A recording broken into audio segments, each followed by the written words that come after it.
আরে স্যার দাঁড়ান, একটু ভালো মতো চেক তো করে নিন। এত বড় বড় অ্যান্সার লিখেছে, ঠিকই লিখবে হয়তো। ওই দেখি, what is reproductive system? The reproductive system is গুলবাত্তে কামরে কি হো যায় তো প্যারে দো। এই দেখুন না স্যার, পাস করার জন্য একটা 500 টাকা নোট চিপকে দিয়েছে।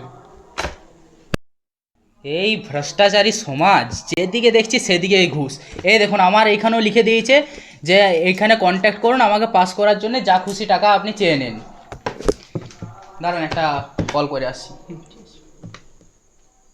আমার মা অসুস্থ, বাবা রিক্সা চালায়, টাকার অভাবে বোনের বিয়ে হচ্ছে না। শালা এটা কি ইন্ডিয়ান আর্মি পেয়েছে? আমি কি নেয়া কাকার নাকি? এখানে দেখুন কি লিখেছে, এইবারে স্যার পাস করিয়ে দেন কিংবা আরসিবি আইপিএল জিততে পারবে না। এইকে পাস করাতেই হবে না না স্যার, না, একে পাস করাতে এই সালা কাপ নাম দে।